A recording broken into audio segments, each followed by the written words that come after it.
Hi, everyone. My name is Tom Eisman. I'm a student at the Florida State University College of Law, interning at Legal Services of North Florida this summer. And this is a quick presentation on the child tax credit and changes to it for tax year 2021. For starters, the child tax credit, or CTC as I'll call it from here on out, is a tax credit for parents or guardians of qualifying children. It's essentially money credited to the taxpayer for each qualifying child. And a qualifying child is typically defined as a child 16 years old or younger who lived with the person claiming them for at least half the calendar year. The child cannot have provided more than half their own financial support throughout the year. So if they contributed to bills here and there, that's not a big deal. But if they covered more than half their own living expenses, they're not going to be able to be claimed by the CTC. You also cannot claim a child who is married and files jointly with their spouse. So if you have like a 16-year-old living with you who is married and files jointly with their spouse, you cannot claim them. And finally, they have to be designated as a dependent on your tax return. They have to be a US citizen or national or resident alien. And cousins cannot be claimed as qualifying children. Niece, nephew, grandson, granddaughter, or brother, sister all qualify. Cousins do not. Typically, the child tax credit is $2,000 for all children aged 0 to 16, and it's claimed when you file your tax return. This year, it's a little bit different. This year, the amount of credit is increased, and there's 2 tiers depending on the age of the child. So for example, children ages 0 to 5 get $3,600 now, and children age 6 to 17 get $3,000 now. And you did read that correctly. The child tax credit now goes up to children age 17. So if your child is 17 years old or younger on December 31st, 2021, they do qualify. You can claim them. And then in addition to that, instead of claiming the entire thing on your return at the end of the year, half of this credit is going to come to you in direct payments, and the other half you're going to claim as normal. So we'll use an example of a 3-year-old child. They get $3,600 as their child tax credit. Cut that in half, that's going to be $1,800 in direct payment, $1,800 claimed on your tax return. And the direct payments are distributed in equal amounts over 6 months, July to December. So it's going to be $300 a month, and then $1,800 claimed on the return. For children 6 to 17, it's going to be $250 a month and $1,500 on the return because they only get $3,000. The IRS already knows about qualifying children who have been claimed before. So if you have, let's say, 2 kids, for example, who are ages 10 and 12, and you claimed them last year for the child tax credit, the IRS already knows about them, and they'll have them set up, and they'll have mechanisms set up to get you your direct payments already. So don't worry about that. The way you make sure you get your payments is using either the Nonfiler sign-up tool or the child tax credit update portal. These are 2 different tools. The Nonfiler tool is for people who don't typically file tax returns and aren't required to file tax returns. The update portal is for those who do file tax returns and have claimed children before for the CTC, but have changes to make for whatever reason, be that change in filing status or change in income, or maybe they had a new child. Starting off with the non-filer sign-up tool, again, this is what you use if you weren't required to file for 2020 and didn't file and don't plan on filing. This lets the IRS know who you are, whether you're eligible, how many qualifying children you have, and where to send your money. So what you'll need to fill this out is your full name, mailing address. You have to have an email address. You gotta have your date of birth, and then social security number for yourself and any qualifying children. Bank account number if you have one. I'll say it is very advantageous to get your payments through direct deposit rather than mail because it comes a lot faster. So if you have a bank account, definitely do use that. And then if you have an identity protection PIN, you want to input that as well. Most people don't have these, but if you've been a victim of tax-related fraud, the IRS may have issued you one, and if they have, you'll need to have that to fill this out. This is kind of a couple of screenshots of how the non-filer tool looks. When you get in, it's going to, again, make you put in an email address. If you don't have an email address, my recommendation is to go to Google and just make a Gmail because they're free. You just go to Google and type in create Gmail account. It's a pretty quick process. It takes about 3 minutes. And then once you've done that, you'll put your email address in here.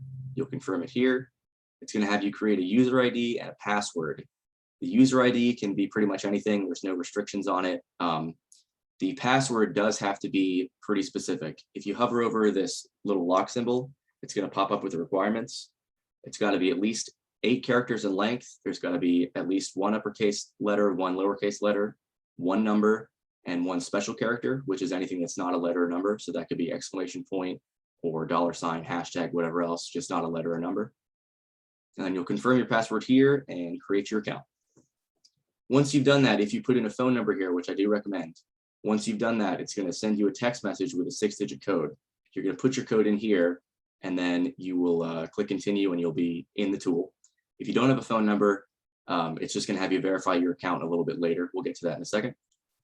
Once you're in the Nonfiler tool, it's going to look just like this. This is 1 page, but I split it into 2 so you can see it a little bit better. You'll just fill out your filing status, personal information for you and your spouse if you have one, your address, and then you'll put in any qualifying children, their social, their relationship to you. And this part's very important. The recovery rebate credit is a credit that you claim if you didn't get one or both your stimulus checks. So let's say that you got your $1,200 one, but not your $600 one. You would put in $600 here to claim that credit since you didn't get the check, and they would send that to you either by mail or by direct deposit. And again, I definitely recommend direct deposit if you have a bank account. If you do, you'll put your bank information down right here and your protection PIN if you have one again. The final page is verification. It's going to ask you for your adjusted gross income from last year. If you didn't have any income last year, you'll just put 0 in here and you'll move on. The date fills in automatically. Your phone number, again, if you have one, goes here. It's going to have you create a 5-digit PIN. So now we have email, username, password, and 5-digit PIN. Make sure you write all those down and keep it somewhere that you're not going to lose it, because if you have to sign into this again, you'll need all that. To create your 5-digit PIN, don't use someone's birthday or your street address or something like that, because those are easy to guess. What I recommend is just close your eyes, type in 5 numbers, and then go with that. Write it down so you don't forget it, but go with that.